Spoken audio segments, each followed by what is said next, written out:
everybody, and welcome to the Penelope Possum channel with your hostess today, Callista the Cat. As you might have noticed, I have recently acquired a fun little new accessory on my head. Dead fish. Yeah, a little bit of a snack from earlier when I was perusing a trash bin.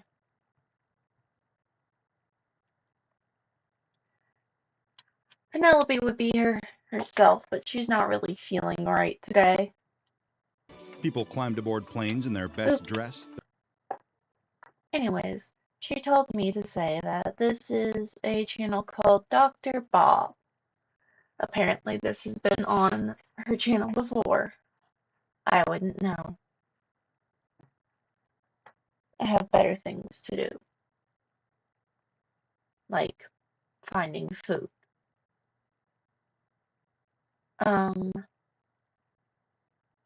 But apparently this guy does SCP content. That is DRBOB. And she'll put the information for the channel in the video in the description later.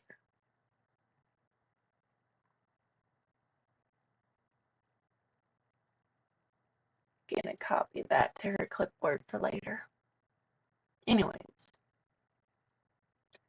let's go ahead and play the video, I suppose. This is Most Brutal Anomalies in the SCP Foundation, by the way. We're starting with something about planes. Their finest suit, sat in seats with plenty of legroom and really relished the opportunity to soar through the sky from destination to destination. Now, yes, because flying has become, ironically, pedestrian. Sure, some people still take it seriously and revel in the miracle of flight, but most treat it the same as riding a Greyhound bus. For the businessman, with his carefully packed carry-on and phone loaded with news podcasts to pass the time, that is exactly how it feels. Flying is a chore, one he wishes he didn't have to deal with. But sadly, he has no choice. Not if he wants to keep being the most valuable employee at his job, the one who never says no to a request from the boss.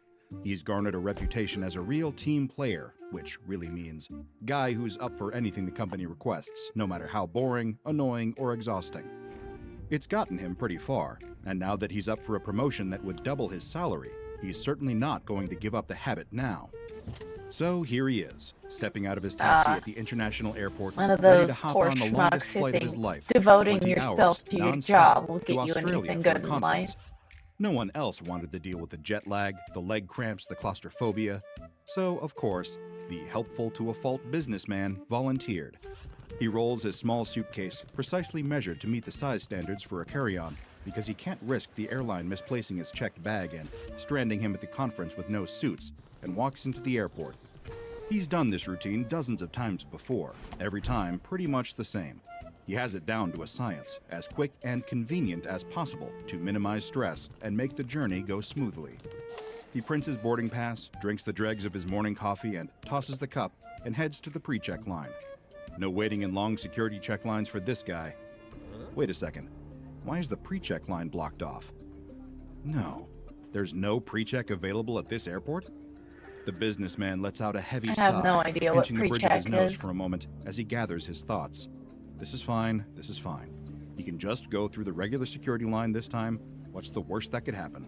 It's not like he's running late. He's got plenty of time to make the flight, watch a few bad movies, get some sleep, and wake up on the other side of the world. Resigned to his fate, the businessman joins the security check line for ordinary Joes who didn't bother to spring for pre-check. This is fine, this is fine. The day is still going mostly according to plan. Or so he thinks. I wonder what As the the line twist will inches be. along, the businessman spots more trouble up ahead. Oh great, they're putting in a new body scanner right now. He can see the engineer, whatever the title is, finishing the setup. No wonder the line is so long. This is the cherry on top of a deeply irritating Sunday. But it's too late to turn back now, not without risking his promotion, or even his job. Better just try to shrug it off and keep going. Maybe he'll get a candy bar when he reaches his gate. A little treat always helps ease the stress of travel. The line is moving at a steadier pace Yes, now, but and the those businessman can feel the airport tension in his snacks will chest put you in easing the off. hole His more muscles than there loosening. were. Here we go. This is more like it. He slips his shoes off and holds them in his hands, standing in line in his socks. He might look a little silly, but it's the most efficient way to get through security. After what feels like an eternity, it's his turn to go through the security Probably checkpoint. only like an With a hour or self-satisfied two. smile, he places his shoes in a bin next to his carry-on bag and drops them both on the conveyor belt. One of the TSA agents waves him on, beckoning him to step into the body scanner. He assumes the position, hands over his head, and waits for the queue to step through to the other side. But the queue doesn't come. The TSA agent holds up a hand, gesturing for the businessman to stay where he is. He tries to ask about what could be causing the holdup, but no one answers him. Must be a malfunction with the machine. Perfect. He lets out another heavy sigh. Then, just behind his right ear, he hears a voice. Rough day, buddy. The businessman glances over his shoulder, expecting to see a TSA agent standing there, but there's no one. Has the stress of the worst day he's ever had at the airport driven him to hallucinate? He hears it again. Hey, buddy, you there? Sounds like a rough day. Maybe there's a speaker embedded in the scanner somewhere for some reason. Just been kinda stressful. I'll feel better when I get on my flight. Oh, you're traveling. That's fun. Where to? Australia. It's for this work thing. I'm not especially excited about it, but Ooh, the boss will love it, so... I think someone's trapped in Say, here could you do me a somehow. favor? I guess so? Could you tell me where I am? I just woke up and I can't see anything. Can't really feel anything either. It's all just darkness. It's kind of freaking me out here. The businessman scans the area, but no one appears to be paying attention. No one seems to hear the voice. Is that because it's lost in the din of airport chatter? Or because it's Probably. all in his head? We're at the airport. Airport? How'd I get to the airport? Listen, buddy. I need you to help get me out of here. My wife, my daughter, they'll be looking for me. I don't know how long I've been gone. I need to get home. Can you help me? Privately, the businessman thinks that he really doesn't have time for this, but out loud he says, "Sure. It's just that I don't really know where you actually are, or how you're talking to me through this scanner thing." What do you mean? I'm right here. Talking out of my mouth. I'm not... What the hell are you talking about? The businessman is beginning to lose his patience. Something about this situation is just not right. No one should be talking to him through the broken security scanner. The TSA should be letting him through, and he should be sitting at his gate right now. His built-up grievances spill out through his mouth. "I don't have time for this," he shouts. The TSA agent turns to look at him. "I promise, sir, we're working to fix the issue as fast as we can. There's no need to shout," she says. The voice in the scanner was speaking in a hushed tone before, a conspiratorial whisper, but now it's growing louder, more desperate. You've got to help me, please. My family. I need to get to my family. Why can't I see? Why can't I move? It hurts. It hurts. Don't you understand, you idiot? It hurts. These words are shouted directly into the businessman's ear. "Stop! Just stop! Stop yelling at me!" Several TSA agents rush over to inspect the businessman, dear. steadying him This and man. gently guiding his hands away from his ears. They ask him if he's feeling all right, if they need to call someone for him. The businessman snaps, shouting that the scanner is broken, and he can hear a voice inside and something is very, very wrong. Well, unfortunately for the businessman, he looks more than a little suspicious now, and one security officer pulls him aside, leading him to a small nearby room for a chat. All the while, the businessman insists that the scanner was talking to him, and that he's not crazy. He won't be leaving that interrogation room anytime soon. Unfortunately for the businessman, he will not be making that flight to Australia. Meanwhile, the scanner is causing interference with the other technology at the checkpoint. The agents are scrambling to solve the problem, to keep the line moving while their colleague addresses an apparent mental health crisis nearby. The line keeps moving, and more impatient passengers walk through the scanner. Just like the businessman before them, they can hear that voice, whispering hushed pleas that turn into anguished shouts. The same male voice, over and over again, begging for answers, begging for help. Someone deeply distressed is speaking through the scanner, and no one can figure out why. One elderly woman breaks down in tears as the voice angrily swears at her. A little girl screams in terror at the sudden sound. A man tries to argue with the voice, the two shouting over each other with increasing fervor. Soon, the voice grows loud enough that the TSA agents can't ignore it. Much to the dismay of the passengers that haven't made it through yet, they close down the line. Slowly, one TSA agent approaches the scanner. "Hello? she calls out. She feels silly doing it. There's no way someone is using the scanner as a communication device. The technology doesn't work like that. But then, Not a quite. bell. She hears the response. Hello? You can help me? Or do I need to keep screaming for someone to listen? No doubt about it, that is a person. A very distressed person. How are you speaking to me right now, sir? With my mouth. What are you, stupid? I don't want any trouble. Please, just let me go, or I'm gonna lose it. I just want to go home. What is this, some kind of kidnapping thing? Did you drug me? Sir, please, we can't help you if you don't tell us how you're speaking through the machine. There's no goddamn machine. There's just me. Just me. Me. The voice begins Who to is sob me? in frustration, and the TSA agent feels a sudden wave of inexplicable nausea sweep through her body. There's no speaker on the machine, nowhere for a voice to emanate from. There's only one solution in sight. They need to take this thing apart. Something is very, very wrong with it. She calls over several of her colleagues, and they begin to fiddle with the machine's outer shell, attempting to loosen and remove it. As they do, a blood-curdling scream rips through the air. Stop! Please, stop! Whatever you want, I'll do it. Just stop, please! She signals for the others to stop what they're doing, and the screaming ceases. When the voice speaks again, it sounds defeated, exhausted. What do you want from me? Is it money? I don't have much, but if you let me go, I'll give you whatever I can. Please. My daughter just turned 5. I just want to see her again. There was the sound of sobbing again. Somehow, when they tried to open the machine, it hurt the man speaking through it. This just gets weirder and weirder. Maybe an Meanwhile, the X-ray interrogator machine? in the nearby room receives word that the businessman is not, in fact, having a mental health crisis. He really did hear someone speaking through the scanner, someone that everyone can now hear. Whoever this mysterious man is, he will not listen to anyone, will not explain where he is or how he got there. He claims that he was having an ordinary day, lost consciousness, and woke up in total darkness. By the time the businessman is released, however, he has already missed his flight to Australia. That does it. That's the straw that breaks the camel's back. He marches back over to the body scanner, shoving TSA agents out of the way as he goes. He begins kicking at the scanner, shouting a stream of curses and epithets at the one who caused him to miss his very important flight, the one who may have cost him his promotion. Man or machine, it doesn't matter. This thing is his enemy now.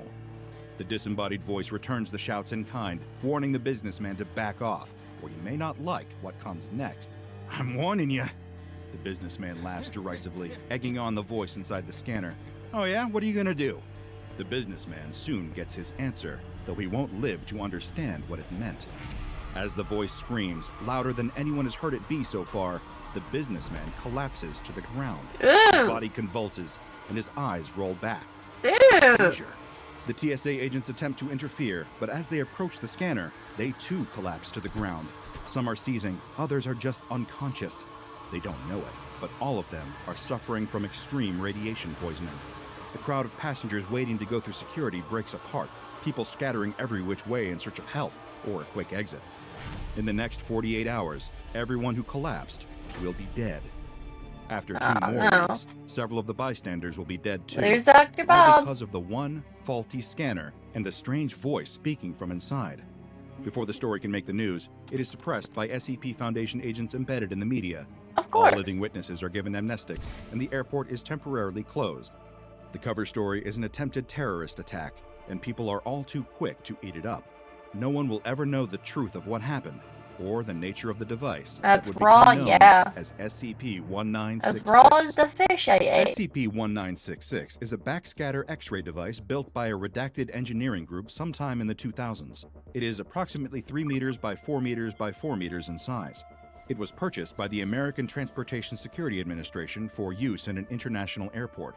Passive scans of SCP-1966 reveal no discernible difference between the internal structure of this scanner and other body scanners with the same design. However, it is no ordinary scanner. Shortly after the scanner was placed in its designated airport, it began to emit the sound of a human male voice. So far, the Foundation has been unable to determine where the voice originates from within the structure of the scanner. The voice responds to speech and other auditory stimuli in the vicinity of SCP-1966 and appears to belong to a sentient consciousness that resides within the scanner. It will continue to speak whether or not it is connected to a power source. In conversations with Foundation staff, SCP-1966 has claimed to be an insurance salesman from London, Ontario, by the name of Mr. J. It remembers being at its daughter's 5th birthday party, which, coincidentally, occurred the day before the scanner was placed at the airport. After the party, it reports becoming blind and unconscious. According to SCP-1966, it cannot see or experience any other senses other than hearing, the feeling of pain when the scanner is tampered with, and a sense of vibrations in the vicinity. It also appears to know when it is being moved, and when someone is attempting to open its outer casing. When the casing is interfered with, it tends to respond by saying, "Ouch!" and "Stop that!" In terms of the tone of conversation, SCP-1966 can be friendly, or it can be angry to the point of being verbally abusive. Whenever SCP-1966 becomes especially upset, it begins to emit a higher level of ionizing radiation, with levels sometimes spiking to the point of causing immediate fatalities, as well as delayed deaths that occur within 2 weeks of exposure. In order to minimize casualties, it is important that SCP-1966 be kept calm. To this end, Protocol Psi-1966-A was developed. This protocol set a series of rules for Foundation staff to keep in mind while interacting with SCP-1966. First, the entity must always be referred to by the name it gave, Mr. J. If SCP-1966 makes any claims about its memories or identity, they must be accepted without argument or contradiction. Personnel should never reference the Foundation, SCP-1966's current form, its acquisition and history, or where it is being contained. If SCP-1966 expresses any self-destructive urges or sentiments, the on-site director must immediately be notified. Junior staff are not considered qualified to handle this scenario, and swift intervention is necessary to prevent any needless radiation poisoning or casualties. If SCP-1966 asks where it is, or expresses concern about its environment, it should be told that it is currently in the long-term care ward of a Toronto hospital, and that it suffered brain trauma during a car accident. If it asks to speak to its wife or daughter, the only approved response is, "You know you can't talk to them now." This is in reference to the cover story provided to SCP-1966, which is that its wife and daughter died in the same car accident.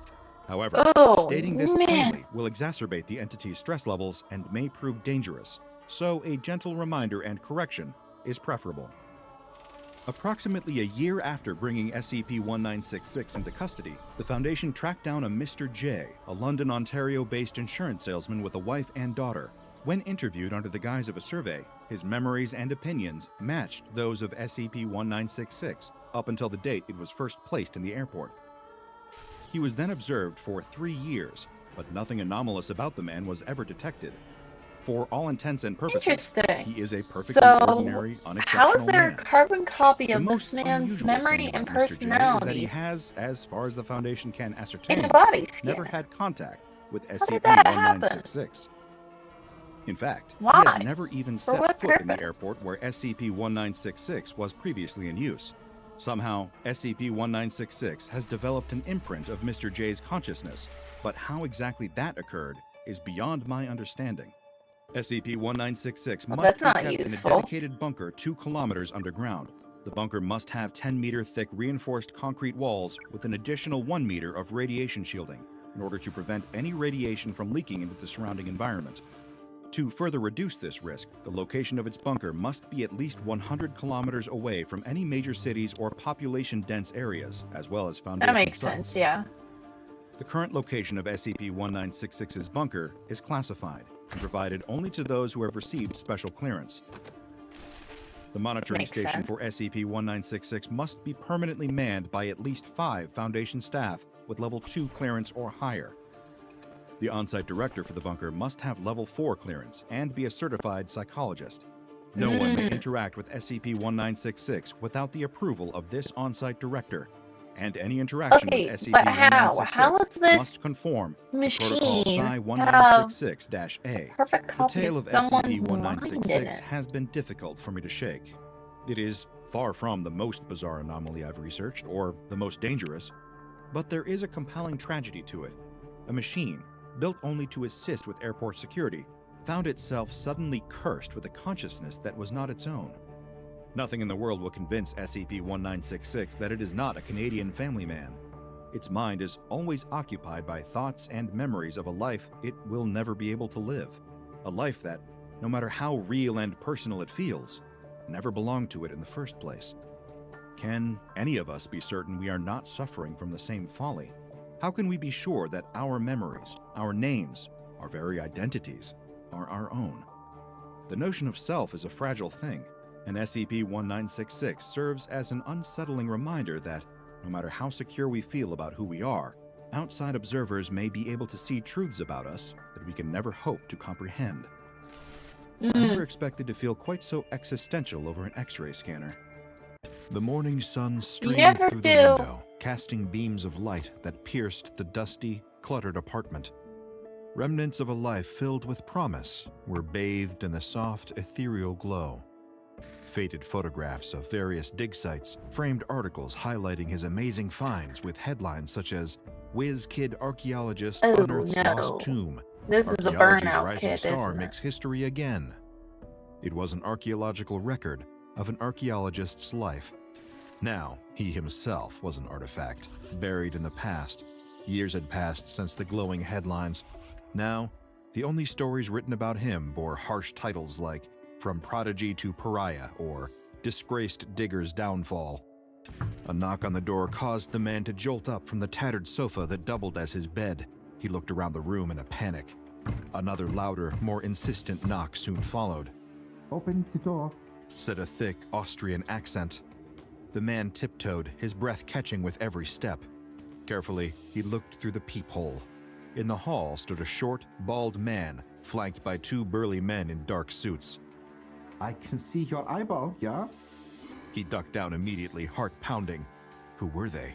It was Could this be kind a of scheme sad by in the the landlord to Terminator scare way, him over yeah? unpaid bills? Rent wasn't due yet. Was it? What day was it, anyway? "You are the archaeologist who had the unfortunate, incident with the pharaoh's tomb, yeah?" The man rested his head against the door, his face etched with dread. Another journalist, hoping to extract one more humiliating quote. When would it end? Why couldn't they just leave him alone? "I want to offer you a job." The man's eyes blinked wide open as he slowly raised his head. This must be some kind of joke. Yes, that must be it. This was all a Identity cruel is joke. pretty. "You were the best archaeologist in the world, and I only work with the best." The little Austrian stated confidently. "Could you please open the door?" The little Austrian man waited, silent and patient. His two suited guards exchanged glances. Finally, the door clicked open. The bald man strolled in, followed by his muscle. They swept laundry off a chair, presenting it like a throne for their boss. The little Austrian gestured for him to sit. Nervously, the man licked his palms, smoothing down his hair as though to make a good impression, though that opportunity had long gone. Cautiously, he sat opposite his I guest. would think The so. Austrian leaned forward, a spark of excitement dancing in his eyes. With a snap of the little Austrian's fingers, one of the hulking guards produced a briefcase and whipped it open to reveal a stone tablet. "What can you tell me about this?" the little Austrian inquired, passing the artifact to the man, whose eyes had lit up. He hadn't felt this alive in years. As the man examined the tablet, he explained that the carvings etched in the stone resembled 3,000-year-old petroglyphs that were found in the Boca Negra Canyon region of New Mexico. He feverishly pulled a topographical map from his bookshelves. As the man traced his finger over the modern map, his eyes darted to ancient lines of the tablet. "See this squiggly line? That signifies mountains, and this symbol here might indicate water. Based on this, whatever you're searching for is likely buried here," he concluded, jabbing a finger at a valley in New Mexico. The little Austrian man smiled smugly. "Good. You will go to New Mexico for me, yeah?" The man eagerly nodded. "Boris will accompany you," the Austrian stated. Boris, the human wall, stared silently. Oh, hi, "He will Rosie. ensure you don't go pee-pee on my treasure," the little Austrian added with a chuckle. Within hours, the archaeologist found himself on a jet to New Mexico with Boris. Upon arrival, a fully equipped crew awaited them, already camped at the coordinates he'd provided. Their unsettling efficiency hinted at the stakes. The team soon unearthed a tomb entrance blocked by a massive stone slab. It's got a But carving this of was a no man on ordinary barrier. The stone bore an eerie fresco of a human figure covered in white spots, as if warning of danger or even a curse. The man felt an immediate pull, eager to decode the fresco's ominous warning, but he had only a moment to speculate before Boris, the lumbering oaf, began rigging the ancient stone with dynamite. Oh What no. the hell do you think you're doing? The archaeologist protested. Boris ignored the man's outcries and struck a match. As the fuse burned, everyone ran for cover. They barely had enough time to brace themselves before a giant blast tore the ancient entrance apart. The archaeologist could only stare in shock as shards of history fell from the sky, raining down around him. The smoke And barely onto him. cleared before Boris charged into the darkness of the tomb. The crew shared a few hesitant glances before following inside. They were here to explore. They were paid to explore, and that's exactly what they would do. They made their way That's down gonna be a the narrow last thing corridor, they do, their I footsteps assume. echoing eerily through the tomb. Soon, they entered a vast cavern, flashlight beams skimming across the walls. Every inch was covered in ancient markings, human figures speckled with those same white dots. Must be a disease of some sort, something that affects the skin, the man mumbled, hoping Boris would hear him. Despite the warning, Boris pressed forward, unfazed. That's an interesting and the crew haircut. Why's he got like reluctantly a followed. line shaved As into the his procession head? neared the center of the cavern, a crew member at the back stumbled. The stone beneath his foot sank into the floor Uh-oh. with a low, Indiana grinding sound. Jones bullshit. Step. The archaeologist whispered, his voice barely cutting through the heavy silence. Suddenly, a whooshing sound was heard, then another and another. A blood-curdling scream broke the silence. The archaeologist swung around with his flashlight, just in time to watch an axe violently swing past him, inches away from his face. Another axe swung behind him, grazing his arm. The archaeologist was in shock, frozen to the spot. Two large hands gripped his legs, pulling him down to the ground. It was Boris. As they lay on the ground, the deadly axes swung through the air. They watched as several of their crew members were cut Oh down. no. Get down! The archaeologist shouted. It was too late. One of the crew was impaled by an axe. His torso split in two while he was still standing. It took a moment for his legs to give way, causing his body to crumple to the ground. Blood burst from the wound in a grotesque fountain, spilling and pooling around the severed remains. At last, Ew. after the chaos and bloodshed, it was over. Silence descended on the cavern. The remaining crew lay huddled on the floor, too shaken to move. Boris was the first to rise. He casually dusted off his suit and started heading deeper Something into the tells me cavern. Boris isn't gonna As the survive archaeologist this. looked at the carnage of his fallen teammates that littered the floor of the cavern, something snapped inside him. "We can't leave them here," the man said defiantly. Boris stared at him with a calculating coldness, sharp enough to break stone. His hand slid into his suit, reaching for something, but the archaeologist, too fired up to notice, was oblivious. "Did you hear me? I said we're not going any further until we..." The gunshot was deafening. Oh, The crew member jeez, standing of a few course. feet behind the man dropped to the ground. Boris had shot him in the face. "What were you saying?" Boris asked flatly. The archaeologist stared back in shock and horror. What? What had he gotten himself Dillweed. into? Boris placed his weapon back in his pocket. That's when the archaeologist saw it, a white lesion on his hand. Before he could even open his mouth, Boris cut him off. "We keep moving," he growled and continued walking deeper into the cavern. Yeah, Boris has The got reluctant whatever crew that followed is. Boris, as unbeknownst to them, danger lurked beneath their feet again. "Everyone move slowly and..." the archaeologist warned, but it's too late. The plates clicked beneath the crew member's feet, and the walls came alive. A torrent of arrows exploded from the walls, each one finding its mark with lethal precision. The crew member screamed in agony as the arrows skewered him. Blood bubbled from his chest and neck. That's when the archaeologist saw it again. Another white lesion on the dead man's cheek, another on his arm. Dread washed over him. He looked down at the open palms of his hands and flipped them over. And there, just at the edge of his wrist, a small white lesion stared back at him. He lifted his sleeves, more lesions, his pant legs, even more. "Everyone check themselves," the archaeologist shouted. The crew quickly complied, and to their horror, Every one of them was infected with the strange disease. Does it hurt? Are they okay? Exposure. The infection spread fast. What is it? What's happening? Everyone was looking at their bodies and each other. It almost looks like vitiligo or something, but that's not like without an ounce of something you can catch. Keep moving, he barked. No one could decide which fate was worse, the anomalous infection spreading rapidly through their bodies, or Boris and his trigger-happy fingers.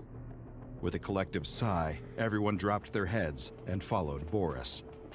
As they were about to enter the third cavern, Boris stopped. He grabbed an unwitting crew member and shoved him to the front. You lead the way, he ordered the terrified young man. The young man looked back at the archaeologist, his face contorted with terror. Just go slow and test every step, the archaeologist offered reassuringly. The young man nodded, but remained unconvinced.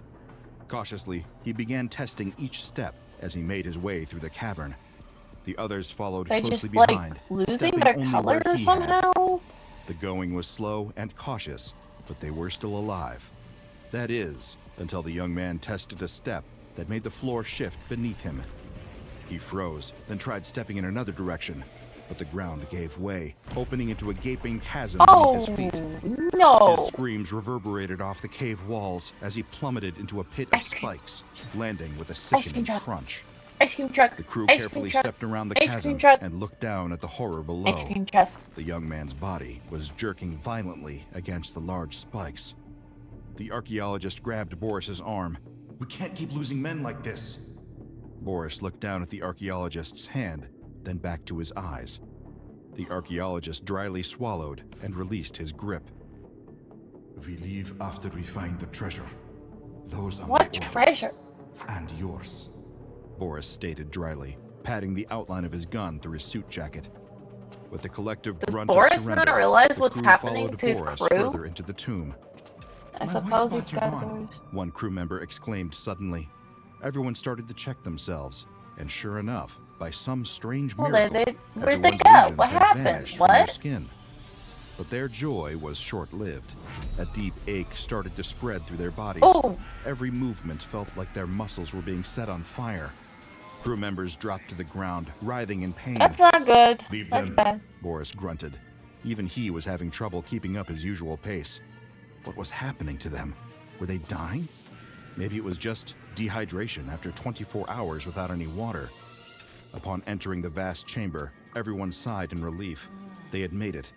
Before them lay gold and rubies, scattered among mounds of white cloth that seemed to have the shape of mummies? The crew had entered into the fourth and final cavern, a mass burial chamber. While the crew used their achy limbs to stuff their pockets with trinkets, the archaeologist looked around for Boris. He was in the center of the room, heading for a wooden box. Let him have it, muttered the archaeologist as he surveyed the burial chamber. His eyes landed on the walls, covered in primitive symbols depicting a story. It looks... The images depicted a meteorite crashing to Earth and entire groups of humans succumbing to the disease it carried. The pictographs showed humans with white spots covering their bodies, the spots fading, followed by drawings of people writhing in agony. Then, it looked like they were tearing their own flesh apart. Oh, the archaeologist gasped in alarm. His gaze shifted to another pictograph, one that unmistakably warned against removing the wooden box from its resting place. Boris, no! The archaeologist shouted. Boris had already lifted the box and opened it. With a look of dismay, oh boy, he Pandora's pulled out box. a small black rock. It was unlike any stone he'd ever seen. The entire cavern began to shudder violently. Debris and dust cascaded from above as a massive boulder dislodged, plummeting straight for Boris. Look out! The archaeologist shouted. Boris looked up, but it was too late. The boulder crashed down, crushing Boris. Can't say he didn't really deserve tumbled to the it. shaking ground beside the archaeologist. With the cave collapsing around him, the archaeologist was forced into action. He wasn't going to die there. He snatched the rock and bolted out of the cavern, his aching muscles screaming in protest. Move, move, move! He shouted over the roar of the collapsing cave. The remaining crew ran for the doorway as large rocks smashed down, catching those too slow to evade them. We're almost there! He shouted to the surviving crew. As they neared the narrowing cave entrance, The walls began to grind, shifting to seal off the cave forever. With a final, heart-stopping surge, the archaeologist and crew threw themselves forward. The entrance slammed shut with a deafening thud just seconds after they escaped. The survivors collapsed to the ground, coughing out the dust-filled air. "We made it," the archaeologist whimpered, clutching the black rock tightly. The journey back was slow, each step heavier than the last. Their bodies ached, and something worse felt like it was taking hold. The sun had just begun to dip behind the horizon when they finally reached camp. The archaeologist staggered toward the tents, his hands trembling as he held onto the black rock. The others followed, their faces pale, their skin hanging loosely in places. Their movements were sluggish, their bodies racked with pain. The crew members who had stayed behind to tend to their equipment were the first to notice the change. Their eyes widened in shock as they looked at their returning comrades. We're infected," the archaeologist whispered under his breath. Even though no one dared to speak the words aloud, he could see the panic in their eyes already. Without a word, the survivors were ushered into the tents. The archaeologist sank to the ground, his head pounding, his body trembling as he leaned against the nearest tent pole. The air was thick with groans, the sounds of bodies twisting in pain. As the sun set over the camp, the agonized cries of the infected filled the night sky. The remaining crew sat around the campfire, faces grim as they picked at their food, appetite long gone. "I'll go check on them," one of the crew members volunteered after a long silence. She stood up and walked toward the nearest tent. How did it infect them? The others What stared was straight it? ahead, What happened? eyes vacant, lost in thought. Then a voice broke the stillness. "What's that on your forehead?" One of the crew members froze as he stared at his friend. A white lesion was on his skin. As he reached up to touch it, his own gaze fell upon a similar lesion on the arm of the person next to him. One by one, the others checked themselves, and the horror spread like wildfire. Their bodies were now riddled with white lesions. Panic coursed through them. Suddenly, a blood-curdling scream rang out. The crew members jumped to their feet, their hearts racing. They rushed to their tents, fear clawing at their throats. She stumbled out, her face pale and filled with terror. They looked inside. The archaeologist was inside, his body bent over, his hands clawing at his own skin. He was peeling away the flesh of his arm with a sickening, compulsive motion. The crew stood frozen in horror, unable to look away. Yeah, right on the microphone. Another scream tore through it's the a little night from one of the fruit tents. fly or Rushing drain over, fly, they some found people more call of their them. team, the ones who had escaped the caves, engaged in the same grotesque act, Ooh, clawing at their own God. flesh. Some used their hands, others knives, and a few even wielded crude, blunt objects. "We need to get help," one crew member murmured, but they all knew it was futile. Without another word, the newly infected crew piled into a jeep. I don't think that's the right futile. They had to avoid causing panic. They couldn't let anyone know what had happened to them. Not yet. The jeep idled by the sidewalk as the crew member walked up to the house. Inside, the others watched with bated breath. They'd chosen the one person without visible lesions to make the approach. As he shuffled toward the door, his eyes darted back to the jeep, scanning for any danger. But the crew inside had shifted their attention to a small child they'd spotted nearby, playing in the garden. The little boy, with dirt-streaked cheeks and a curious glint in his eyes, was pushing a toy truck across the grass. At first, the crew thought nothing of it, but then, as the boy paused and looked up, he started walking toward the jeep. His small, bare feet shuffled closer and closer, his gaze never leaving the vehicle. The crew member closest to the window stiffened, his eyes locking with the boy's. "Did he just notice us?" one of them whispered, voice tight with unease. The others peered through the windows, holding their breath. The boy stopped directly in front of the jeep, tilted his head slightly, and stared at them with wide, innocent eyes. "Why do you guys look like leopards?" the boy innocently asked. The crew exchanged panicked glances. "Go away!" one of the crew said through the closed car window. She was scared the little boy would get infected. The boy shrugged and turned away from the jeep. He wandered back toward the house, unconcerned, his toy truck still clutched in his hand. As the crew member hung up the phone, the little boy tugged at his mom's dress. "Mom, why do those people outside look like leopards?" he asked. The couple rushed outside. Their expressions shifted to disgust as they spotted the crew in the Jeep. But before they could react, the crew member who'd knocked darted back into the vehicle and they sped away. It didn't take long for the CDC to arrive at the camp, their convoy of vehicles kicking up dust as they rolled in. A team of experts in hazmat suits began examining the white lesions that now covered the Stage 1 patients. The lesions were striking, unnervingly uniform, an anomaly that suggested something unnatural at work. At first, the CDC specialists were cautious but hopeful. They suspected it could be Staphylococcus epidermidis, a relatively benign bacteria that can cause skin infections under certain conditions. It would explain the appearance of the lesions and the rapid onset of symptoms. But as the team moved deeper into the camp, to where the Stage 3 patients were housed, their hopes quickly evaporated. These patients were no longer simply sick.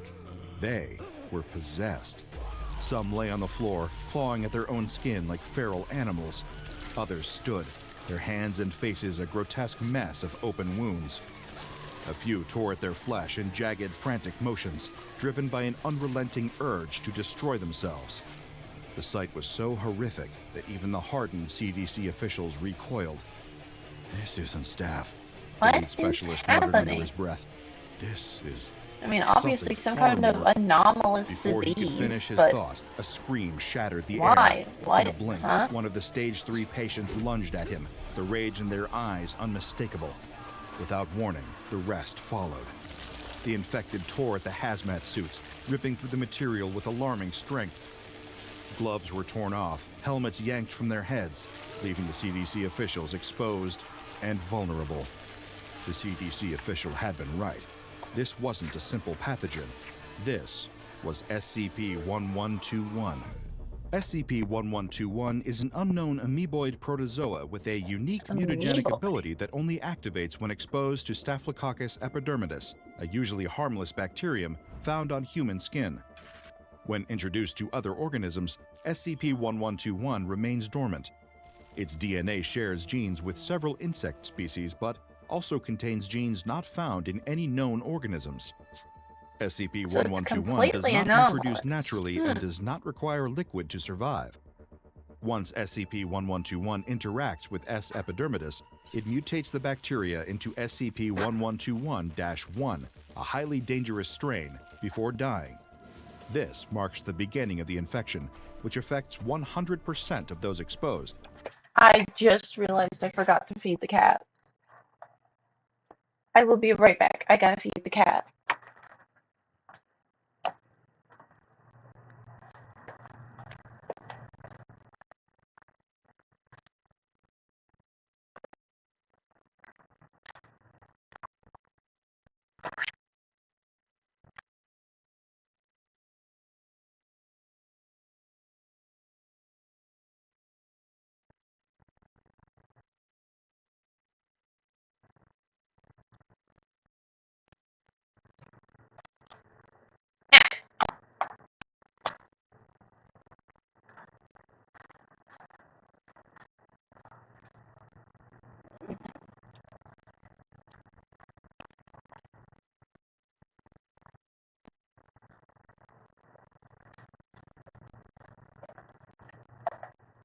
You doing all this somehow reminded me to put my sunscreen into my backpack so that I don't get super fucking sun damaged on my way home from work. That reminds me, I'm gonna sunscreen for this fall if I get accepted.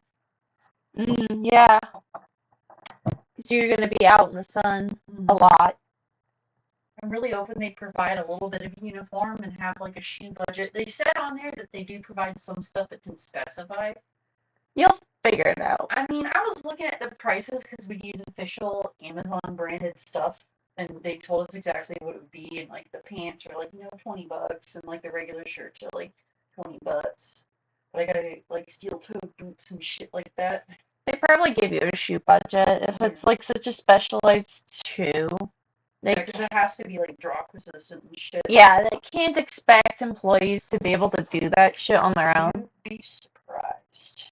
But on the website, they said they provided some stuff, so I would imagine that'd be something they'd provide. I mean, if they provide me like a basic thing, and then I'll need to spend like $100 to get like an extra set or something, that's fine.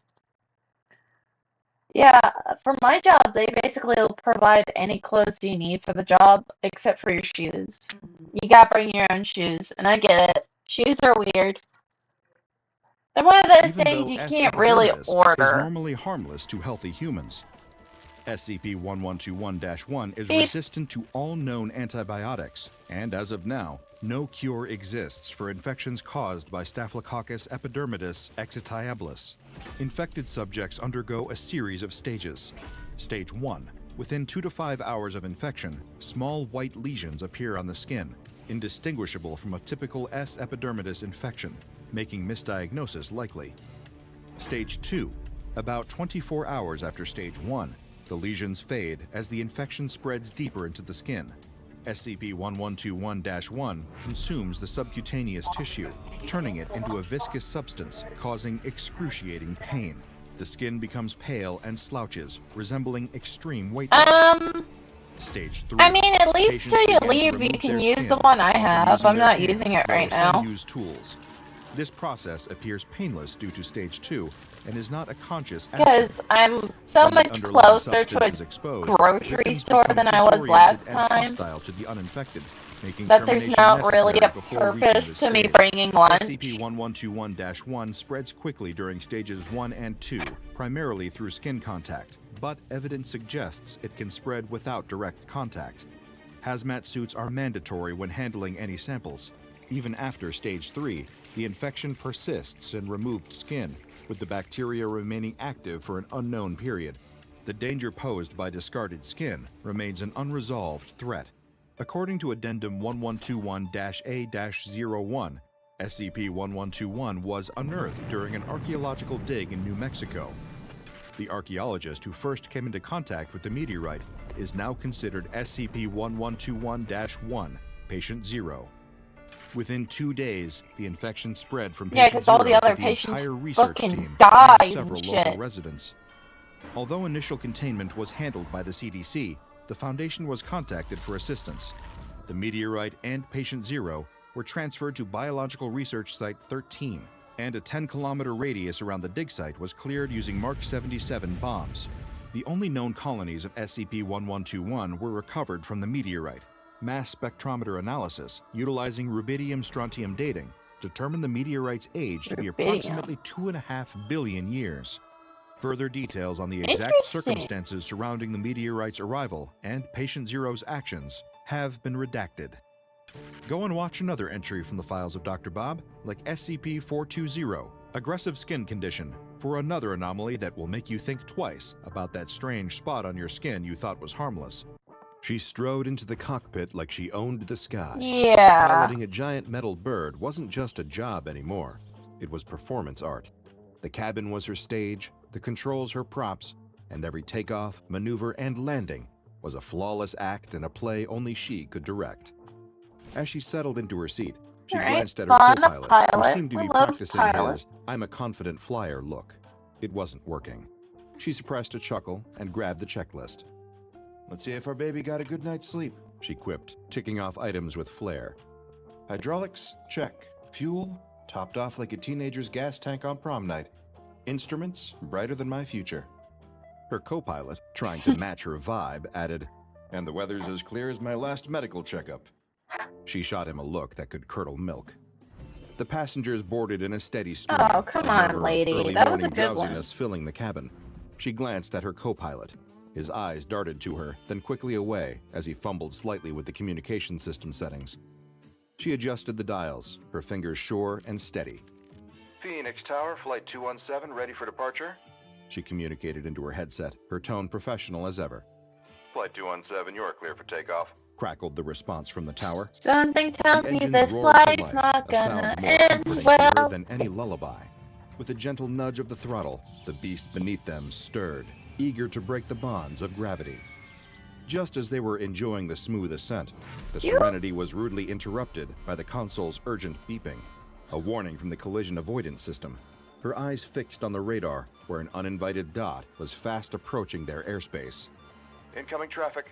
she noted, her eyes narrowing at the radar. Her hand paused on the yoke, ready for action. The co-pilot peered at the screen. It's on a collision course. The situation was critical. She needed full control now. She reached for the autopilot switch, her moves quick and sure. But even as she flicked it off, the console system didn't respond. Really? She exclaimed, a hint of panic creeping into her voice. She flicked it up and down again, harder, more determined. Seconds ticked by, each one critical. Her gaze went to the console lights. They all remained lit, mocking her efforts. If you're looking for all that sort of stuff, you know where to go. I still have my employee discount. Yeah, I know. It's just they're In a not final, desperate attempt, she slammed her palm against the console. The button Yeah, just finally use gave my her a old. reluctant click. The lights Just use flickering my off phone one number by one. at the welcome desk. Relief washing over her for a split second. Until Immediately, someone her takes hands it flew off. to the yoke, gripping it tightly as she executed Yeah. a sharp, decisive maneuver. The rogue plane flashed by. Her heart pounded as she stabilized the aircraft. I'm a cat That was girl, too close. look. Her co-pilot breathed out. I've got a little fish Too on my close head, doesn't see? count. She replied I sharply. managed to her find focus one already shifting back eventually. to the It took me controls. fucking She ever. smoothed their course, the adrenaline of the moment Don't settling laugh as at quickly me. as it had flared. They landed without further incident. Yeah, the she's wheels supposed. touching down I'm with supposed to practiced be a ease. stray cat, The near miss was so officially I went logged, sort of a but the digital cartoonish record route. showed no trace of the encounter. A ghost in the machine. Like it never happened. Her co-pilot observed, scrolling through the logs. Except it did. She corrected him quietly as they taxied to the gate. The cabin door opened and the passengers disembarked, buzzing with the thrill of their safe arrival. She stayed behind in the cockpit to record the details of this brush with disaster in a report. The incident lingered in her thoughts as she walked through the airport, a puzzle demanding to be solved. But with the next flight already boarding, she forced her mind to shift gears. After all, no one had been harmed. She was a hero. As she strode into the next plane's cockpit, the familiar panels greeted her like old friends after a tough day. When the last of the passengers settled, she initiated the pre-flight checks with a Starting to practiced get flick of hungry. her wrists. All right, let's see if the rest of the day can be just a little less eventful. She quipped to her new co-pilot, who offered a nervous chuckle in response. They had heard about what had happened in her last flight. Everyone in the airline had. As they ascended, everything seemed normal. The skies were clear, and the aircraft hummed along, slicing through the air with ease. Yet, as they neared Salt Lake City, an unwanted guest appeared. Not on the radar this time, but on her fuel gauge. The needle dipped ominously. This can't be right. She muttered, her eyes darting between the gauge and her flight instruments. She had visually confirmed the half-full tank before departure. Looks like we're running on fumes. Her co-pilot swallowed hard, his eyes glued to the plummeting needle. Do we call it in? She snapped, already reaching for the radio. Mayday, Mayday, this is Flight 217. We have a suspected fuel leakage and require an immediate emergency landing. The response was swift. The control tower issued coordinates for the nearest suitable landing area, a deserted cornfield that looked more suited to scarecrows than aircraft. Turning to the cabin intercom, she spoke with authoritative clarity. Folks, we're experiencing a minor technical issue with our fuel readings. As a precaution, we're going to make a brief, Unscheduled stop. Please remain seated with your belts securely fastened. Mild panic moved through the cabin. It was quickly subdued by the flight attendants as they moved down the aisles, reassuring passengers and checking every seatbelt. As the ground approached, she kept her cool, her hands steady even as her heart raced. The landing was anything being but gentle. calm in a The aircraft stressful jostling as it situation is plowed through the tough. corn, Or something but else. it was controlled, every judder a testament to her skill. When the plane finally screeched to a halt, a heavy silence enveloped the cabin.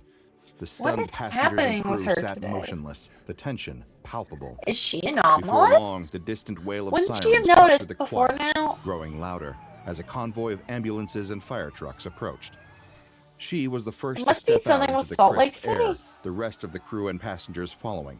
Their faces were etched with relief and disbelief as they quietly boarded the shuttle buses, waiting to take them to safety. As the last of the passengers departed, the ground team of technicians swarmed around the aircraft. A quick inspection of the fuel tank revealed the truth. It was as full as when they'd left Denver. She stared at it, perplexed. The airline's maintenance team suggested a sensor glitch, a too simple explanation that did little to set her mind at ease. A glitch? She repeated, her tone skeptical as she signed off the necessary paperwork. or something else. She stood in the middle of the cornfield, the plane's imposing silhouette casting a long I would shadow in kill the for some afternoon corn. sun. Her Or mind fish. raced, not just with the day's events, but with the lingering doubts about what was really happening to her flights. Something's off, and it's not just the sensors, she muttered to herself. Her next flight a few days later was completely booked. The cabin was alive with a low hum of excited travelers and the clink of seatbelts securing. Wrong with Salt Midway Lake through the City. flight, while Mormons! passengers were nestled in their seats, eyes glued to screens or shut in rest, Mormons. the plane shuddered. Oh, they're such The interesting autopilot began to creatures, falter. aren't they? On her console, the path veered inexplicably, Objectively, they're close to toward danger. Christianity, but they're so going off far course, off at the She same announced, time. her voice calm, but her mind racing as the navigation display goodness, spun no. a tale of Get impending back over doom. here! The plane was heading straight for a mountain range, looming like giants waiting in ambush. With no time to question the why, she snapped into action. Her hands No, gripping hold on, what happened? was heading as the nav. We're going off course. She announced, her voice calm, but her mind racing as the navigation display spun a tale of impending doom. The plane was heading straight for a mountain range, looming like giants waiting in ambush. With no time to question the why, she snapped into action, her hands gripping the manual controls. Hang on, she murmured, almost to herself, as she disengaged the autopilot with a decisive flick. The system protested, a series of beeps and clicks that sounded almost like disagreement. The aircraft responded to her touch, albeit begrudgingly. Outside the cockpit windows, blurs of green and brown from the mountain peaks whooshed by. Passengers screamed, flight attendants cried, and her co-pilot wet themselves. Once she had righted their course and steadied the plane, the cabin was filled with a cautious murmur of relief. She reassured the passengers over the intercom, her voice a blend of professionalism and warmth. Ladies and gentlemen, we had a slight hiccup with our navigation, but rest assured, your safety is my top priority, and we're now back on course. Back on the ground, the post-flight analysis was less comforting. The data logs, sterile and indifferent, showed no sign of the autopilot failure. According to the aircraft's digital memory, it had been a smooth, uneventful flight that was right on course. I'm not imagining things, she insisted during a debrief with her superiors. Something or someone is tampering with the aircraft I'm piloting, she continued, her voice firm despite it must the be rising the tension. plane. It's the She was same led plane into a sleek, each time. modern office where the head of the airline waited. His expression was unreadable, adding to the gravity of the moment. She took a seat across from him, her posture rigid, bracing herself for the impact of his words. I've reviewed the reports and the data logs from your flights, he began, his voice even, and I'm concerned about the discrepancies between your accounts and what we're seeing in the logs. She listened, her jaw tightening with each word. Every incident I reported happened. I did everything to ensure the safety of the passengers and the aircraft. His brow furrowed as he looked across the desk at her. The data doesn't support your claims. It suggests errors in your judgment. We're seeing a pattern here that we can't ignore. Her heart sank with each word. The room seemed to close in around her, the air thickening as if to choke her. We're placing you on probation, effective immediately. As she stood to leave, a firm hand on her shoulder stopped her. 2 security officers stood beside her, their expressions unreadable. Please come with us, one of them said, his voice devoid of emotion. They escorted her through the bustling office, her colleagues' eyes There's averted, a cat whispers near filling me. the air like a toxic mist. At her locker, she was asked to hand over her security badge and any classified materials she possessed. Walking down the corridor, every step felt heavier, her career and credibility stripped away with each click of her heels against the hard floor. Just as she reached the exit, the familiar ding of her phone sliced through the heavy silence. She pulled it out, a message flashing across the screen from an unknown number. You're the problem. Stop lying. The words hit her like a cold slap, freezing her in place. Her mind reeled. Was someone orchestrating these events? Was she being targeted? But why? After her chilling exit from the headquarters, the usual chatter of life seemed to mute around her, leaving her in a bubble of eerie silence. As she shuffled home, she scrolled through her phone and realized it was no longer a trusted gadget. Texts meant for her sister about a simple coffee catch-up morphed into wild conspiracies about government surveillance in her latte. Emails to friends about weekend plans turned into ramblings about aliens tuning into their brunch. This phone's possessed, she muttered, half expecting it to cackle back at her. By the next morning, The national news stations had a field day with the deranged pilot saga, broadcasting her sloppy flying with a side of psychiatric speculation. Watching her reputation nosedive on live TV was less than pleasant. "At least get my good side," she grumbled at the screen, her situation teetering between a thriller and a bad sitcom. In a rare moment of quiet, her phone rang. Once again, it was with a number she didn't recognize, but out of sheer curiosity, the disgraced pilot decided to answer. An investigative journalist was on the other end. They sounded sincere and surprisingly normal. "I've been following your story and something's not adding up. I think you're being targeted," he explained. A wave of relief surged through her. Finally, someone willing to listen. Y'all are Eager to just share telling. everything, she began to spill her story, words rushing out in a desperate flurry. But mid-sentence, she realized he was still talking, completely unaware of her replies. A quick glance at her phone froze her heart. The mute icon glared at her, mocking. "Seriously?" she snapped, fingers jabbing furiously at the screen, trying to unmute it. The phone stubbornly refused to cooperate, her attempts to communicate thwarted by the unyielding device. "Can you hear me now?" she half shouted, frustration boiling over as she poked at her traitorous phone. But it was no use. Her device seemed to have betrayed her. The journalist, utterly clueless to her technological battle, wrapped up the call. "I'll dig deeper and get back to you. We're gonna sort this out," he promised. Then the line went dead. She stood there, alone, yelling into a device that wouldn't listen. Frustrated and more isolated than ever, she saw the truth. Every digital path was rigged, every line bugged, every message distorted. In a world where her voice was silenced by wires and waves, she turned to her last reliable allies, pen and paper. She barricaded herself in her apartment for days, surrounded by walls plastered with notes and newspaper clippings, red jeez. strings weaving a web between dots only So she there's could something connect. wrong with her and Her hand raced technology across the around paper, her. recording every detail, her flights, the system failures, the doctored reports. If the digital realm was the battlefield, analog was her sword. Packing her car and steadying her resolve, she clutched the envelope Car has filled with her digital papers, stuff in the it. truth, Car has ready to be sent computer. across the country. At the local post office, the automatic doors chirped a welcome, offering a brief moment of comfort in the familiar scent of paper and ink. As she queued, holding the envelope like a precious artifact, her eyes caught the posters lining the walls. Each one boasted of faster deliveries and seamless digital integration. Her gaze fixed on a poster celebrating the post office's fully automated systems. Secure Oh, and no. efficient, it declared proudly. A cold shiver traced her spine. Secure for whom?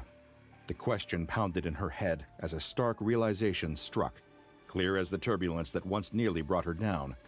Mailing her envelope wouldn't send it to New York. It would plunge it into a digital void. She spun around, the squeak of her shoes piercing the quiet like a siren. Stepping out into the morning air, she muttered to herself, "If you want something done right, you gotta do it yourself." Decision firm, she kicked off her cross-country Taking journey, a little the road crucial trip to New envelope York. securely buckled in beside her like a delicate co-pilot. Trouble struck immediately. Just outside the city, her car's navigation system gave up the ghost, possibly sabotaged by the very forces she was trying to expose. She switched to paper maps, which flapped chaotically in the breeze from her rolled-down windows. Oh As man, miles this would be stretched on, her real radio tough. flickered between static and fragments of classic rock, each song lyric now carrying a sinister undertone. "Every breath you take, every move you make, I'll be watching you," crooned a voice from the speakers, transforming the poignant. old hit into a chilling threat. Her phone proved just as unreliable. Every call attempt ended in dropped connections or Oh haunting man, silence. could you as if imagine her trying pleas were to being do this in devoured this by the all void. digital In age? It would frustration, be she so tossed the hard. phone onto the passenger seat, where it landed face down, abandoned. She reached New York weary but resolute, her vehicle splattered with the grime of 1,000 miles. It sputtered to a stop across from the imposing glass building of the newspaper office. Entering the lobby, the blast of cool air did little to calm her frayed nerves. She approached the front desk, confronting the final barrier, a secretary whose smile was as constricted as her meticulously styled hair bun. "I need to see the journalist. It's about a story he's working on," she rasped, voice rough from the long drive. "I'm sorry, without an appointment," the secretary began, her dismissive tone signaling the end of the discussion. Driven by desperation, she extended the worn envelope. "Please, make sure he gets this. It's important." The secretary took the envelope with a neutral expression, her eyes giving nothing away. "I'll see what I can do."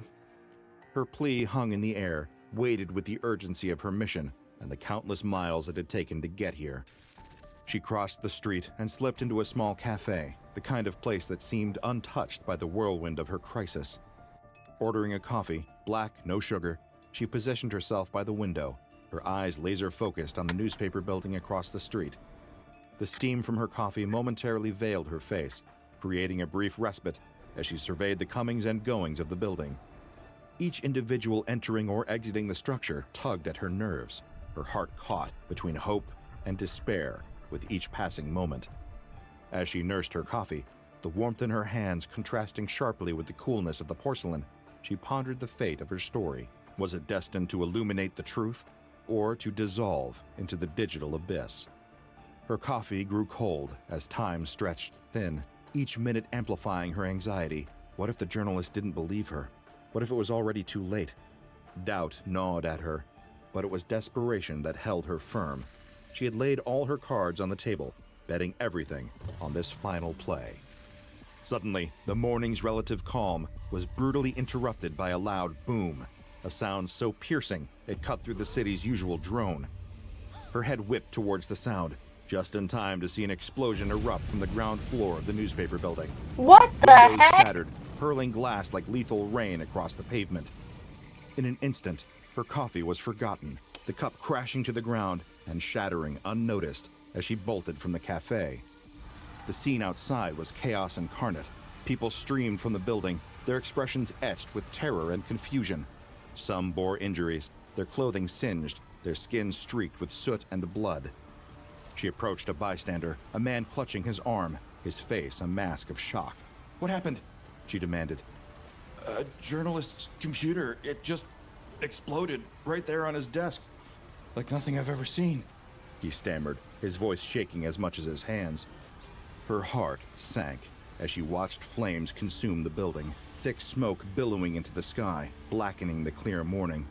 Somewhere in there, her envelope, her meticulously documented truth, was turning to ash. The journalist who had reached out, who might have helped her turn the tide, was now likely another casualty in a series of calamities that had haunted her. She stood there amidst the fleeing crowd, rooted to the spot, as fire trucks screamed into view, their sirens a mournful wail in the morning chaos. The heat from the fire warmed her face. As the building burned, so too did her hopes.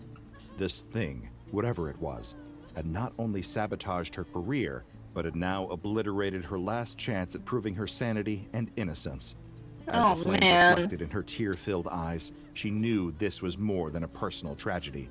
It was a war, and it was far from over. This particularly formidable entity would come to be known as SCP-4532. This anomalous digital disruptor has been designated by the Foundation as a Keter-class anomaly. This classification indicates not only its difficulty to contain, but also the extreme threat it poses to global safety due to its pervasive and invasive nature.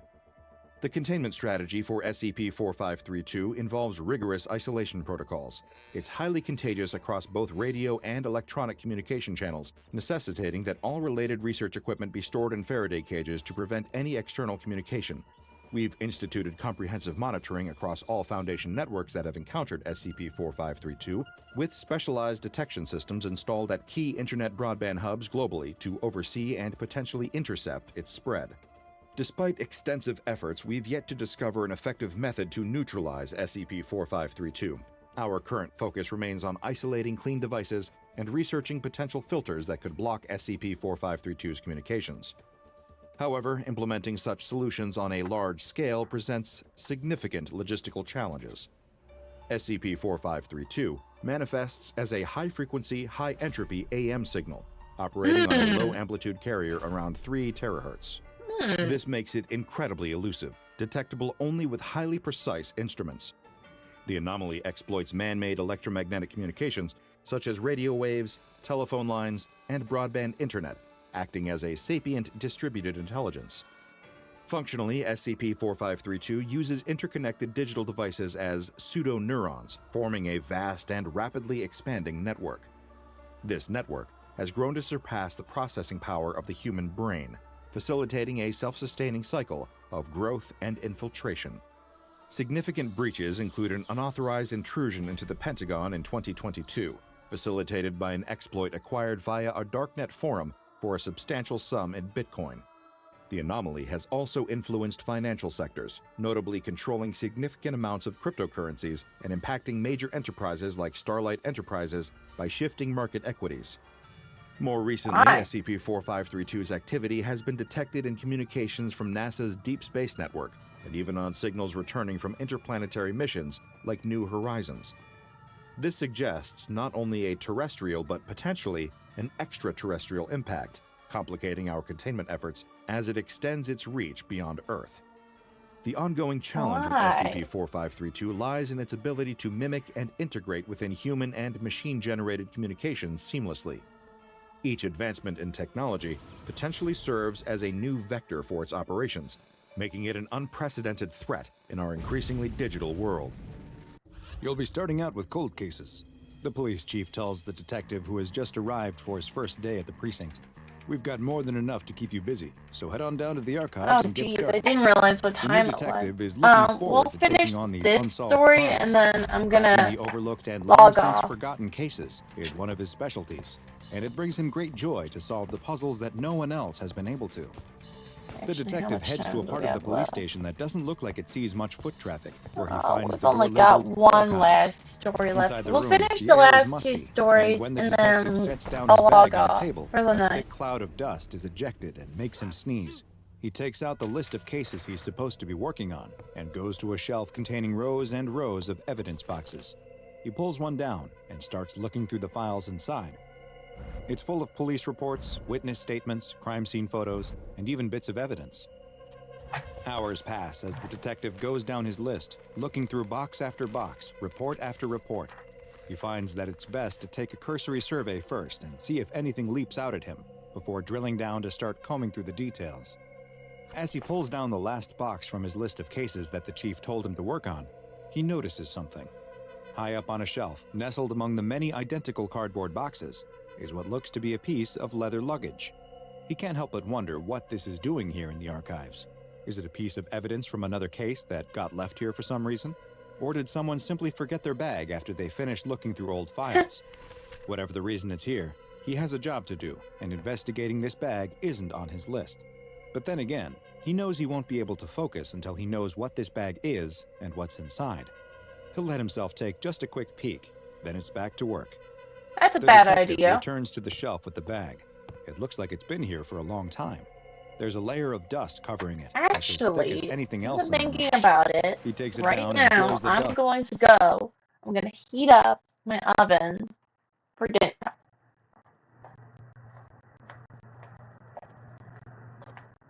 It should be heated.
chance, I need to get myself a thing of cream soda or something.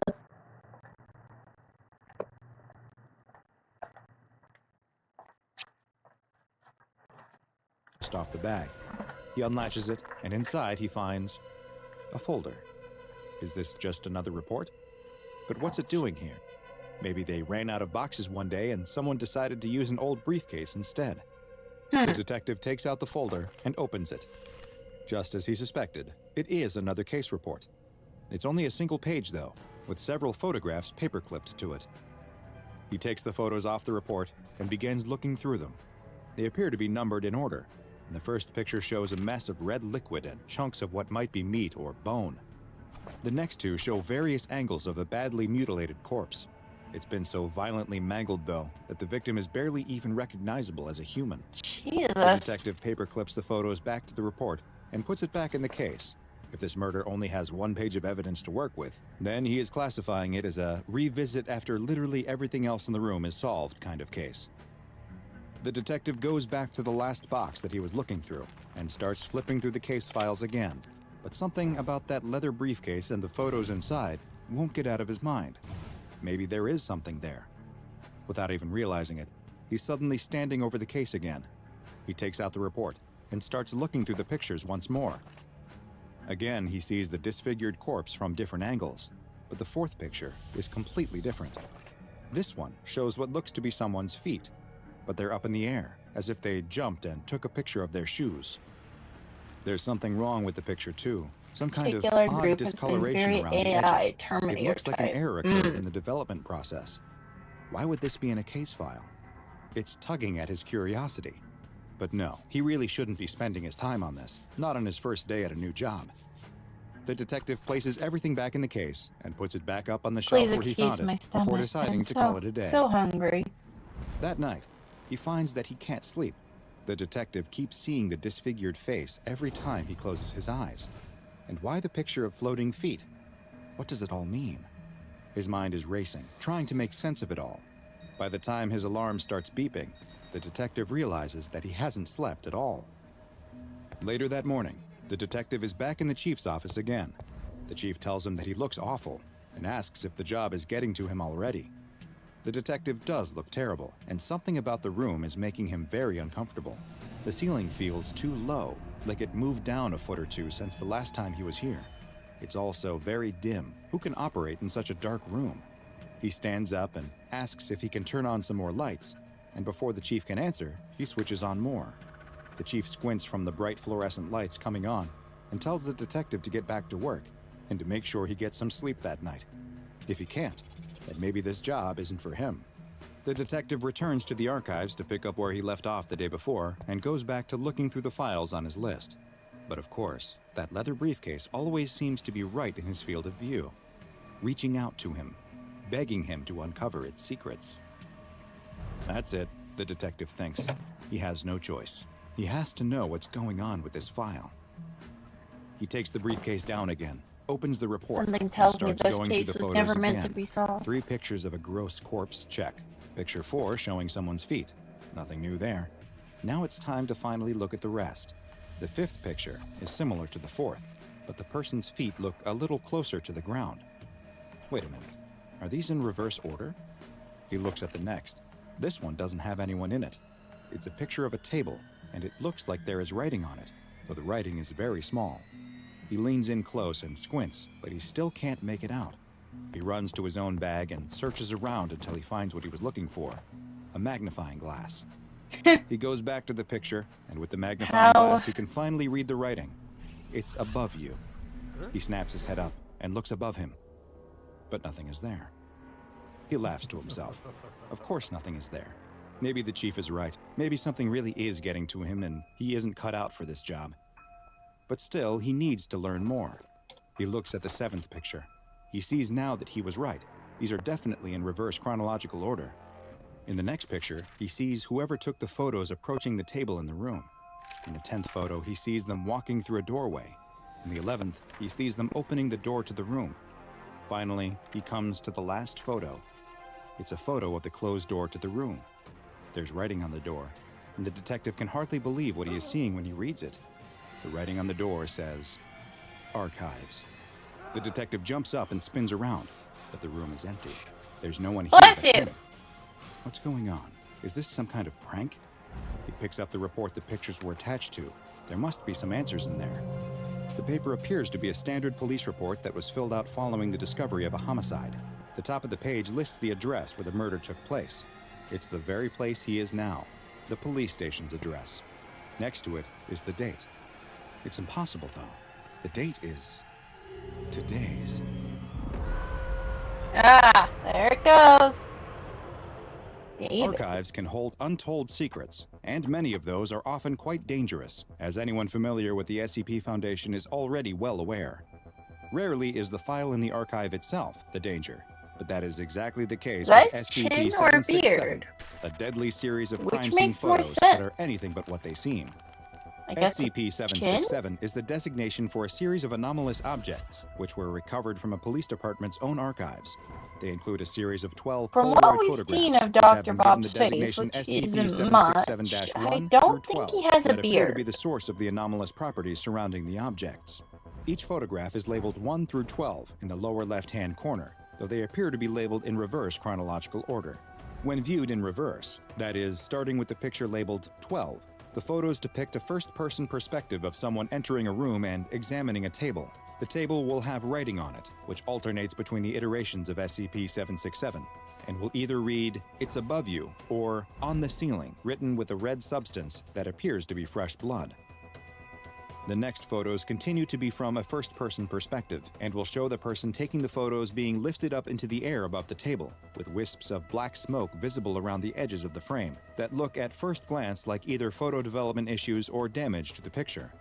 The final 3 pictures depict a fresh corpse that has been so heavily mutilated by lacerations that it is completely unrecognizable, while the last picture shows a body that appears to have been virtually liquefied in some way, with gore and viscera spread around the room. Dr. Bob is forever The origin of evolving. these photos is unknown, and it's Dr. unknown Bob if they were is ever in taken at all himself or an merely anomaly. manifested in some way. When the photos are taken to a new location and are allowed to remain there for 1 week, they will change to reflect a room within the building where they are being kept, with the individual portrayed in the photos being an image of the last person to experience the photo's frightening effects. More on what those are later. The ability of SCP-767 to change based on the location it is in is also present in SCP-767-13 and 14, which are the police report and the brown leather valise that always accompany the photos. The police report has an address and date at the top, both of which will somehow change to reflect the current date and location of SCP-767, while the leather briefcase has a gold monogram on it that will change to whatever the name is of the owner or head of the structure that it is contained in. But that is far from where the anomalous properties of SCP-767 end. Individuals who are exposed to the photographs will experience a wide range of especially effects for an that are based on organization how like the far into the photo SCP series they Foundation. look.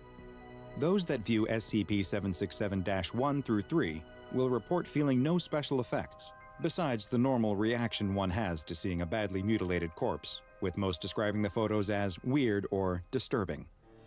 Those that view the photos labeled 4 through 6, though, will usually report that they have developed feelings of claustrophobia, with many also reporting a newfound bout of nyctophobia, that is, fear of the dark, or more specifically, a fear of the potential for bad things to happen in the dark. These fears will also vary in intensity based on how many of the photos were viewed. Subjects who are exposed to the 7th, 8th, and 9th photos will feel an overwhelming desire to inspect the ceiling, and most are observed snapping their heads upwards immediately after reading the writing on the table in the photo. In later interviews, subjects have described the feeling as instinctual, or as if someone had yelled the words at them like a warning. Following this, the subject will experience a sensation of being watched, and will usually report having persistent chills. Those who view the final 3 photos will appear to suffer a fear-induced paralysis effect when they attempt to move away from the photos. A shadowy, black, effervescent mass will begin to form on the ceiling directly above the subject, which has been designated SCP-767-15, though the presence of this mass has only been reported by in-person witnesses, as it doesn't appear on photographic or video recordings. Tendrils of the gaseous material will reach down from the mass and grab the affected subject, lifting them up into the air before violently attacking them. The subject will suffer deep lacerations as the tendrils cut into it, or completely destroy Right them, into the groin. leaving them as little more than a pool of blood and pieces of flesh. The nature of this dark cloud of gas, where it comes from, or why it engages in this behavior is currently unknown, and attempts to stop it once it has gotten hold of its victim have only led to those who intervene being pushed away by a powerful force, with all weapons passing harmlessly through the mass.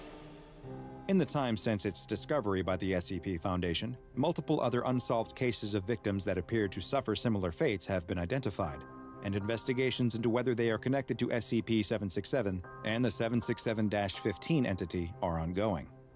The SCP-767-1 through 12 photos are to be kept inside of the SCP-767-13 report, which is itself stored within the brown leather SCP-767-14 valise. And the entire group is kept at an SCP Foundation Hazardous Items Secure Containment Center.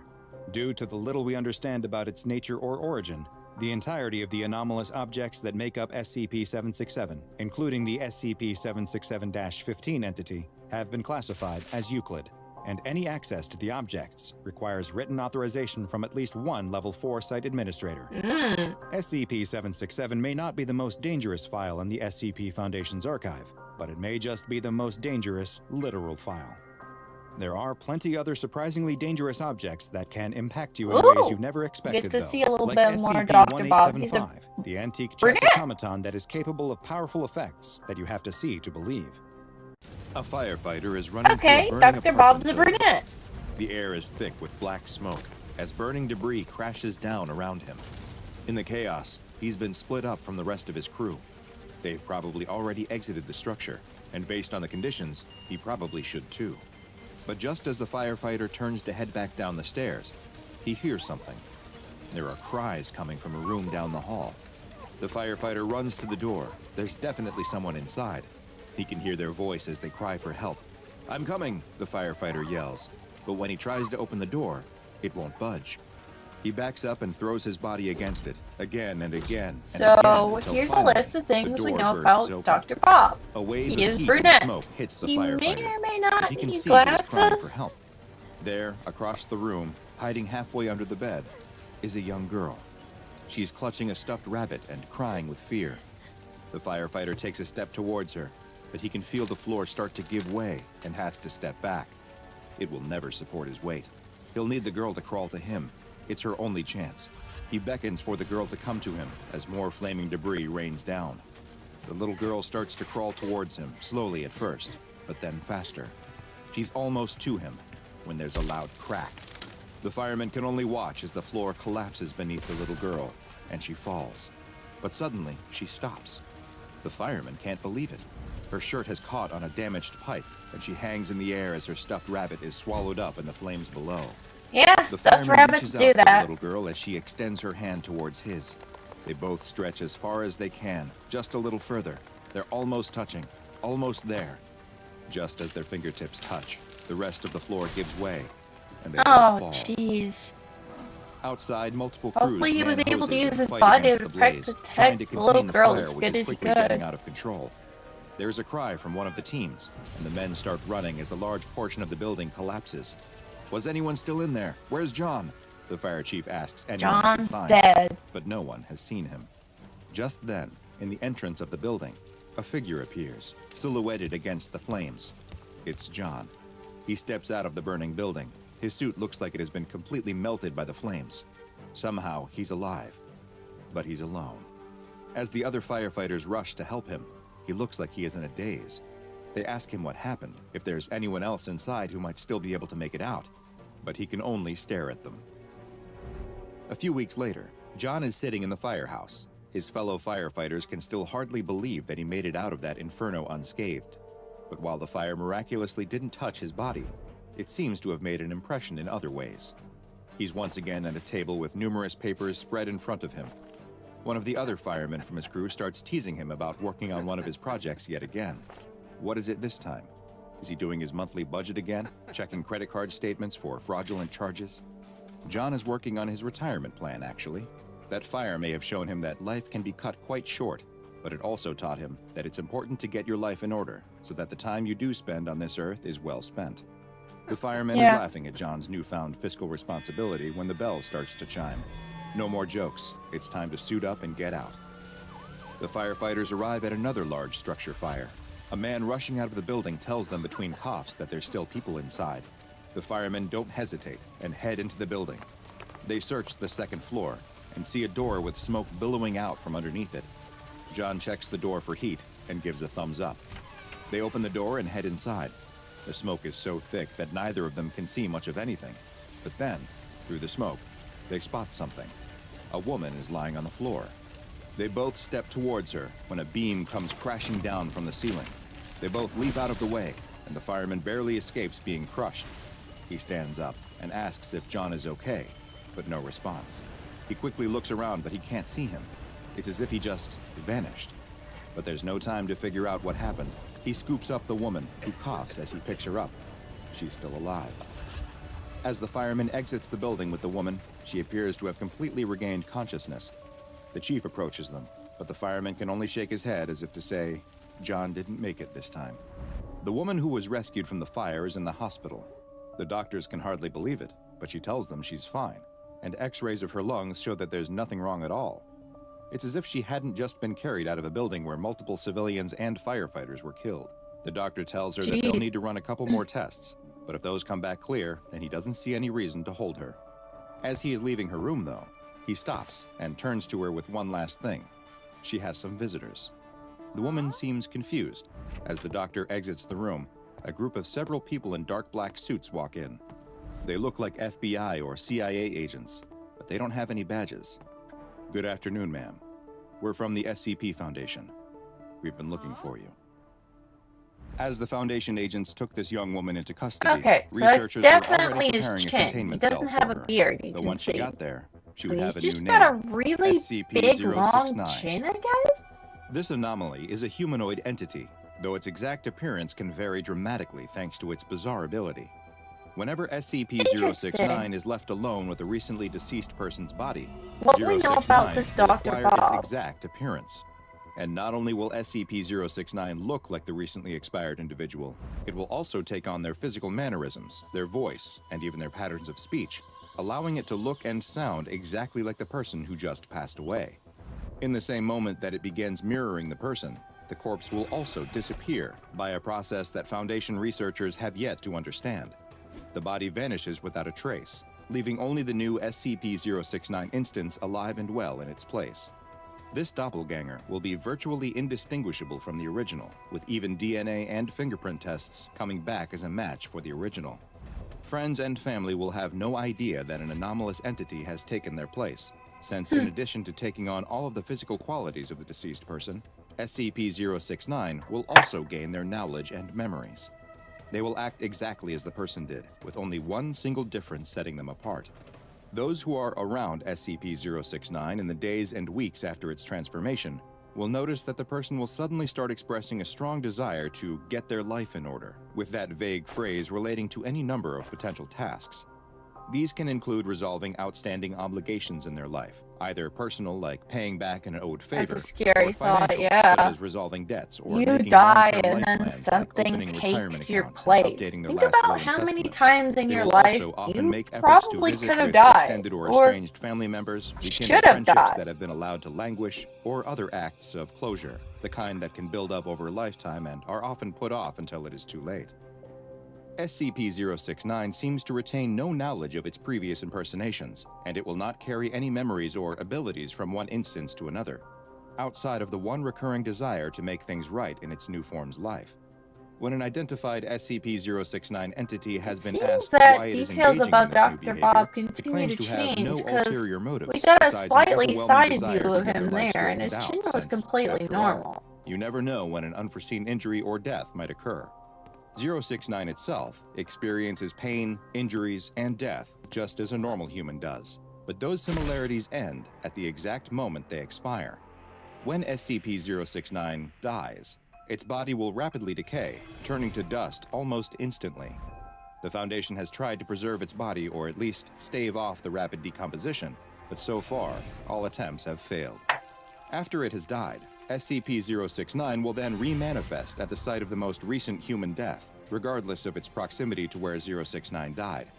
There does not appear to be any distance limitation to this ability, and the largest such jump the Foundation has recorded is to a death that was 675 kilometers away from where its previous form died. Very interesting. This anomaly first came into the SCP Foundation's radar after field agents learned of a firefighter who appeared to miraculously survive an extremely deadly building fire, which claimed the lives of 2 other firefighters and 11 civilians. Bob. The firefighter had walked out of the building unscathed, despite his suit and equipment suffering an amount of damage that their wearer should not have been able to survive. Roughly 3 weeks later, the same firefighter responded to another large building fire. He was lost inside a smoky room and was presumed to have died, despite his body never being recovered. A single civilian was rescued, and much like the firefighter, appeared unharmed, a virtual impossibility given the extremely smoky conditions from which she was saved. An SCP containment team, Mobile Task Force She-3, also known as the Body Snatchers, were sent to the hospital where she was recovering the next day, and SCP-069 was identified and taken into Foundation custody for the first time. Containment of this particular anomaly would prove to be quite tricky, though, especially when its abilities were not fully understood. Positioned objects Several over years his after its face, initial more capture, often a than guard not, assigned to if not the shadow. SCP-069's cell was killed during a containment breach by another SCP, and the proximity of the guard's corpse to SCP-069 allowed them to take on their form. Though it was quickly discovered that the jump had taken place, and SCP-069 was returned to containment, they remained insistent that the Foundation was making a mistake and imprisoning one of their own. Over time, though, their protestations waned, and eventually, SCP-069 became relatively compliant and cooperative with staff.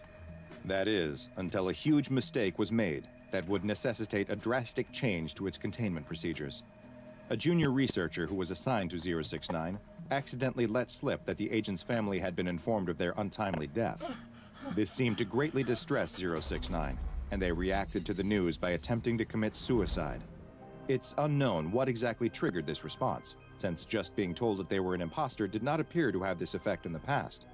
But something about the family learning of the original person's death seems to have a profound impact on SCP-069. Following this event, SCP-069 has been placed on suicide watch, and plans to use other recently deceased SCP Foundation employees as possible targets for its ability have been suspended. SCP-069 continues to live in the form of its former guard, and is housed at Humanoid Containment Site 06-3. It continues to insist that it actually is the deceased agent, and still expresses a desire to get its life in order. Despite looking, sounding, and acting exactly as the former Foundation agent, it is not to be treated as if it is that person, no matter how tempting it may be for former friends and co-workers of the departed to have one last visit. If SCP-069 ever attempts to or is successful in breaching containment, it is to be subdued using non-lethal methods. Should SCP-069 die while in containment, Foundation agents are to closely monitor any reports of incidents where it appears that someone has somehow escaped certain death, a telltale sign that the person is now actually SCP-069.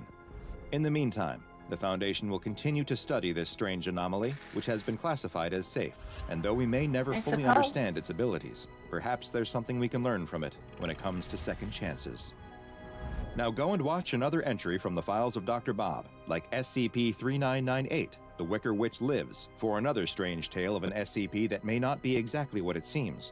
And make sure you subscribe and turn on notifications so you don't miss a single anomaly as we delve further and further into the SCP Foundation's classified archives. And he knows Latin, or has at least learned Latin. And that's everything. Thank you all for joining me here tonight on Penelope Possum's channel. This has been Callista the Cat, enjoying a nice spooky tale with you guys.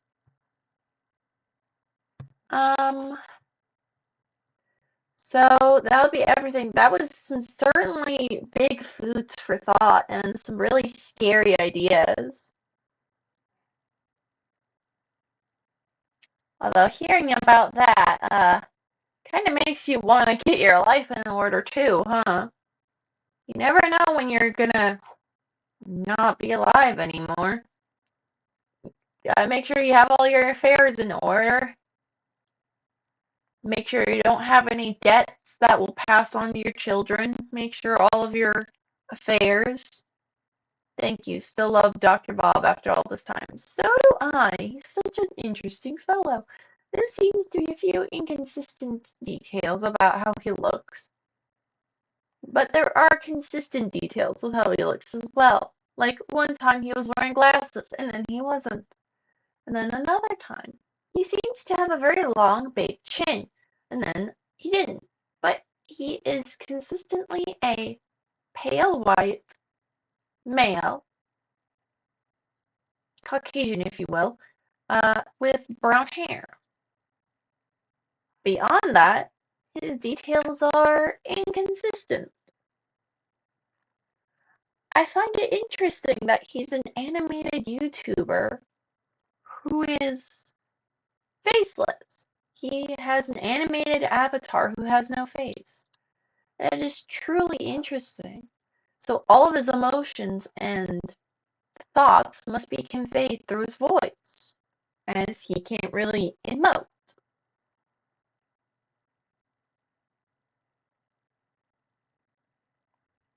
Anyways, thank you all for joining me tonight.